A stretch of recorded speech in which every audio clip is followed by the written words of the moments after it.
Good evening. We should have released an episode today, but when Simon and I tried to record last night, our platform was down. So we spent roughly 45 minutes frantically texting Eugene, frantically rebooting computers, trying to log in, and just had a nightmare. Both gave up, and then Eugene went, yeah, it's broken. So it gave us a bit of justification this morning when we found that out. Simon can't be with us tonight, so I'm joined by the normally wonderful, but on this occasion, probably slightly grumpy, Eugene Berger. Like our platform last night, my heart is broken.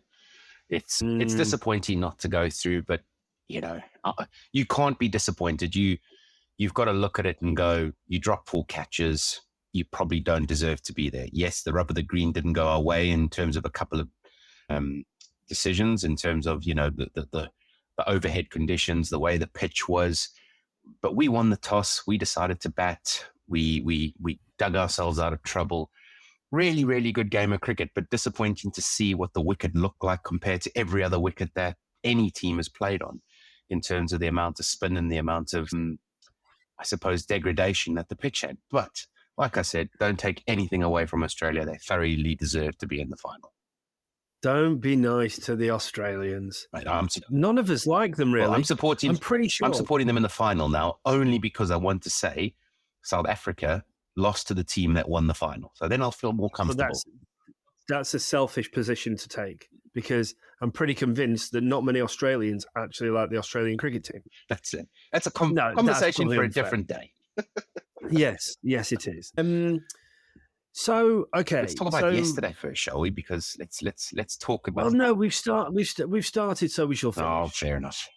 Because we're going to have to talk about it at some point. Because you can't just do a monologue and then expect me not to have some kind of retort.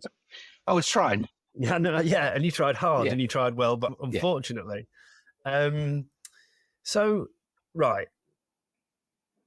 Even at half time, or at the innings break, half time. Sorry. To any cricket fans out there for saying half-time.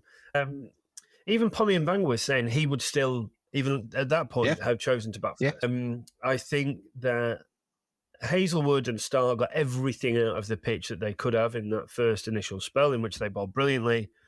And by the way, Quinton de where Kock, did Hazelwood come from, by the way?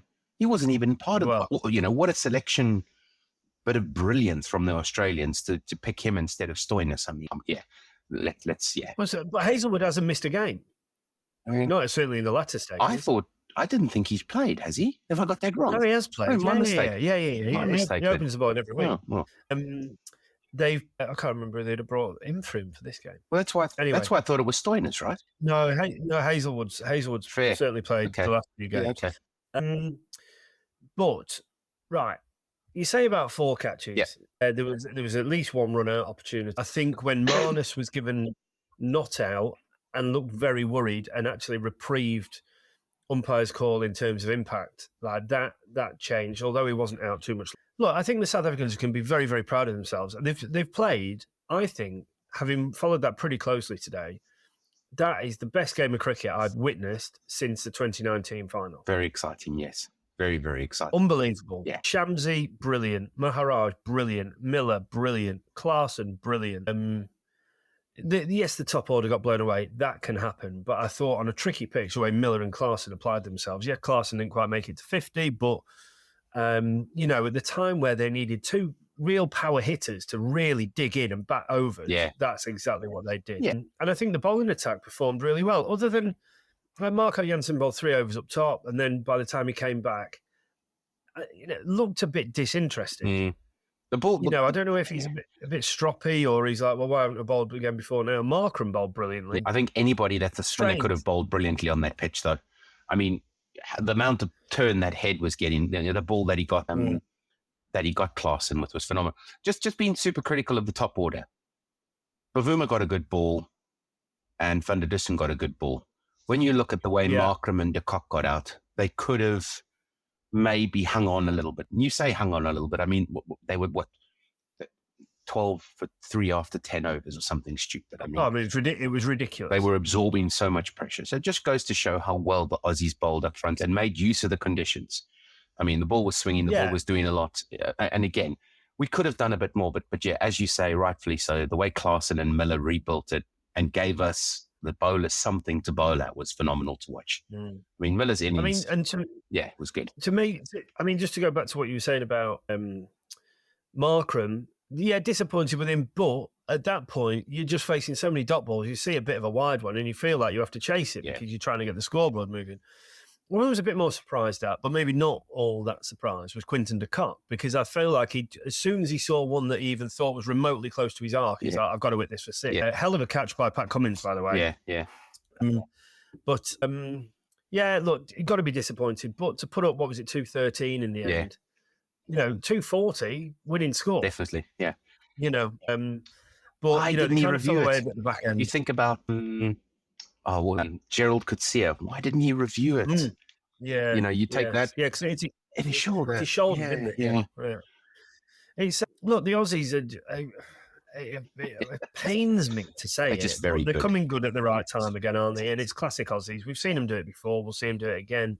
It wouldn't surprise me if they went on to beat India. Well, it would surprise me because I think India are just too good. But it's a very Aussie thing to do, isn't it?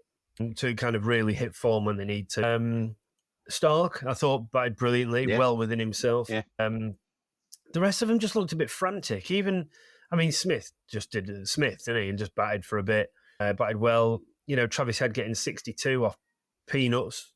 Struck the new ball really well. Probably has won him the game. If he goes cheaply as well, then I think comfortably the best game of one-day cricket, 50-over cricket I've seen since the 2019 World Cup final. And I think hopefully in a bit of time, because the South Africans will be hurting. It's another South Africa. It's another semi-final loss.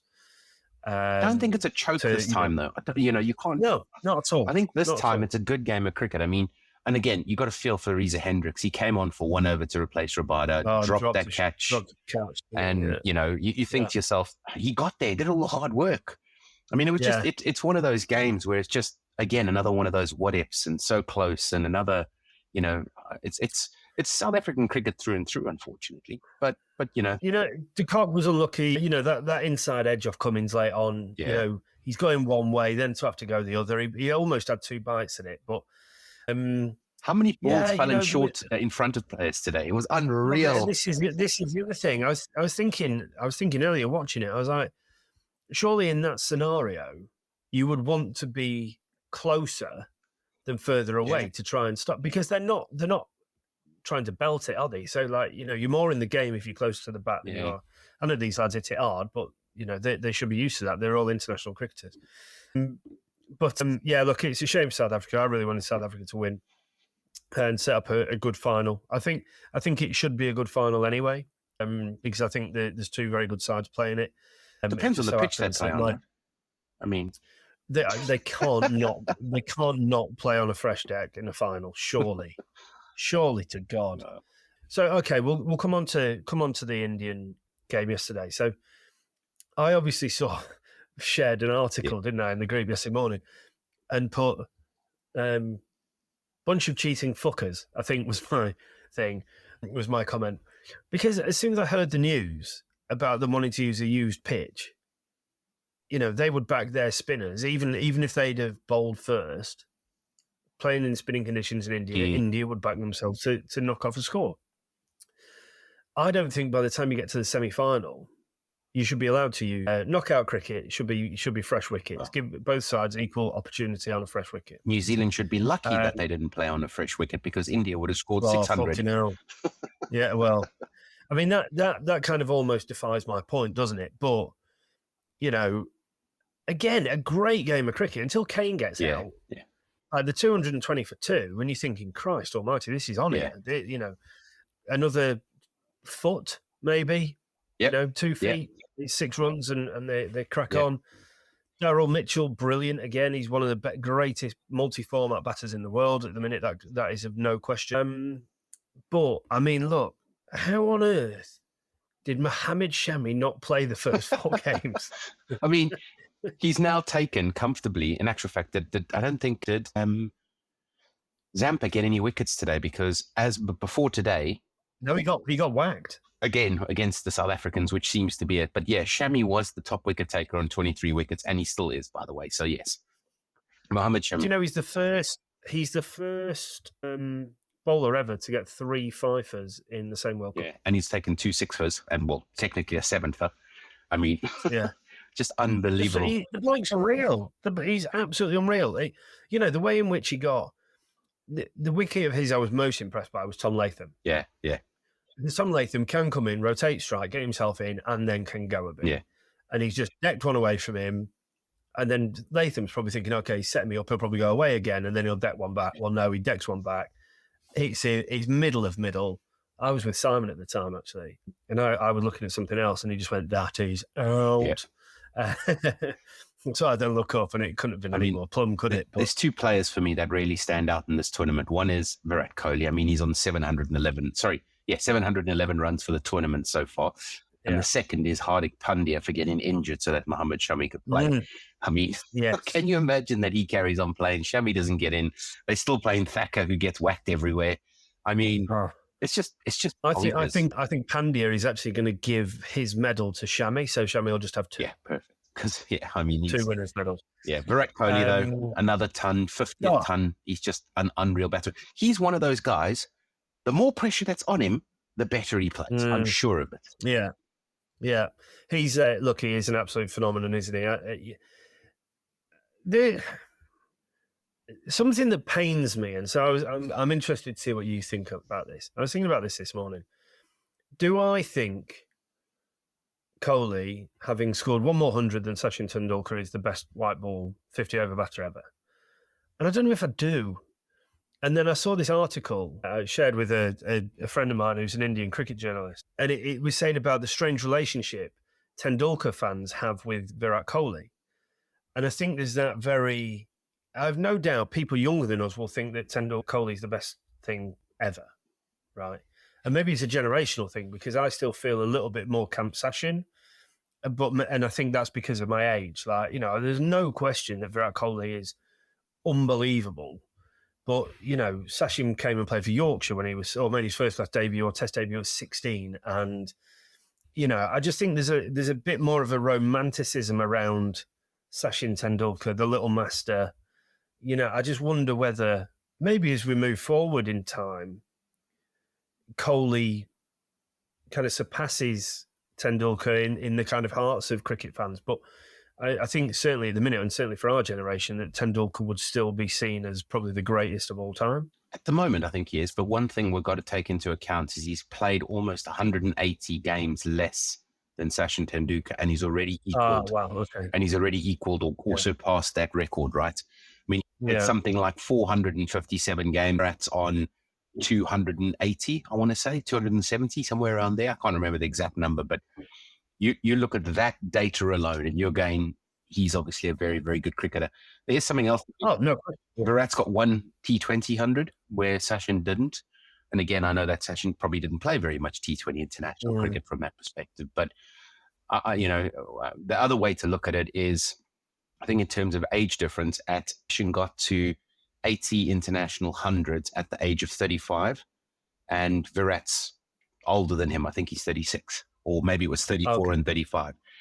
You look at it in so many different ways in terms of dicing it up. You could also then say, well, hang on, Sachin made his first 100 before Virat even had started playing international cricket. So there's so many different ways of chopping it up in terms of where you are. From my perspective, I just look at the number of games that they've played because, age, experience, all of that doesn't really mean much for me. It's the amount of games that they've played. And for him to do it in almost 200 games or, between 150 and 200 games, leaving it quite broad, is probably going to tip it for me in terms of Team Virat. I think he's going to surpass that number depending on what he does. Some people are thinking he might retire from 15 over international cricket on Sunday. To your point, I think you raised it right at the beginning of these Cricket World Cup dailies when, the romanticism of Virat picking up Sachin and carrying him around in 2011, I want to say. Maybe. It was 2011. Yeah. So I think there's a certain amount of romanticism that'll come on Sunday with a few people retiring, probably Virat. Oh, yeah. I think you'll see a fair few of the Indians retire. It wouldn't surprise me to see if Sharma retires as going out as captain, possibly. Yeah. Pandya is the vice captain. Just on the, I get the point about the games.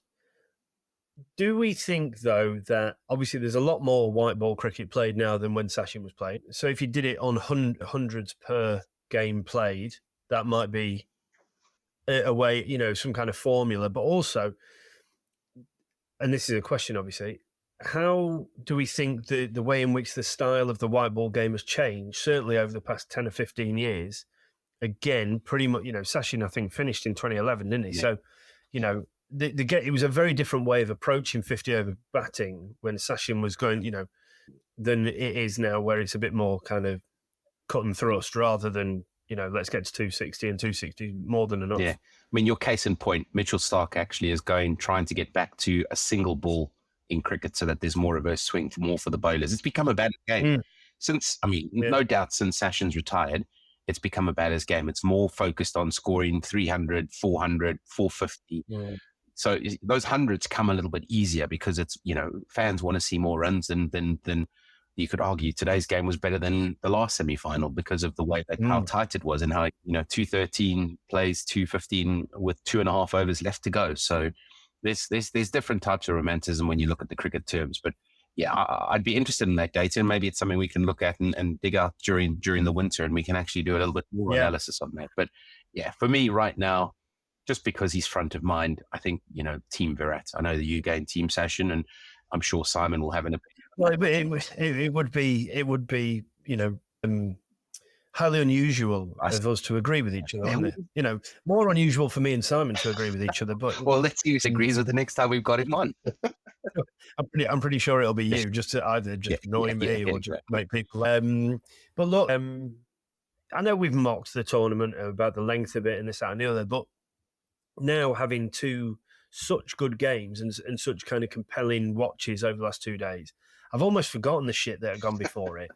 Yeah, and the whole kind of 3,800 pool games before we've gotten to this point, and I really think that these 2 days and 2 games were what the tournament needed at the crunch end in order to kind of make people think, oh, it's been a success as a tournament. So what you're saying is the previous 39 days were actually leading up to make sure that these 2 semi-finals were as good as they were. Are you almost giving that credit?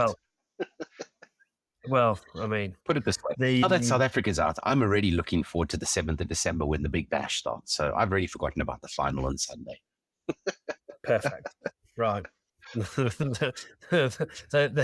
the famous Eugene Blinken view. Yeah, I'm definitely going to watch it on Sunday. We'll definitely come on and chat about it on Sunday.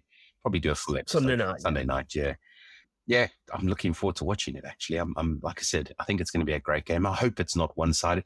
There was a final that was quite one-sided where it was won halfway through the game, right? And I can't remember which final it was. I think it was one of the Aussies when they walked over someone because they've been very dominant. But I hope it's not going to be like it. I hope it's as good as the semi-finals we've just witnessed.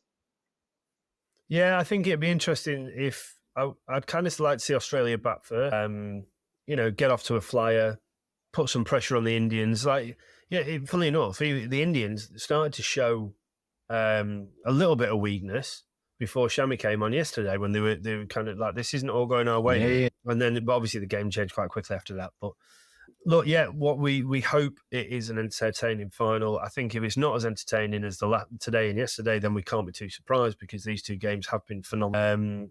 Today especially, I can't give the 2 sides credit enough. But we have said before, sometimes the lower chases are more entertaining to watch because you can get a couple of boundaries, you get away from sides, and then it could have been over. But it was a real nip and tuck affair today. So I thought it was going to be over when it was 60 after 6. I was like, right, we're recording at 3. Yeah, you put that in the group. Yeah.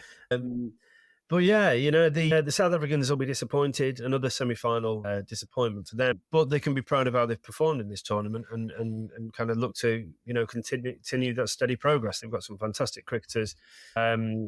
Bavuma, interesting that he played himself for me today without, that hamstring's obviously not right, but he did get a good ball. So I'm not going to say that was because he was unfit to play as the captain. The Aussies march on, don't they? It wouldn't surprise me for them to put in a performance on Sunday, but equally, the behemoth that is that Indian one-day side at the minute will be they're ready to meet them with a day's extra rest. So until then, thank you very much for joining us. Eugene, thank you to you, my dear friend, as always. And we will reconvene on Sunday night. See you later.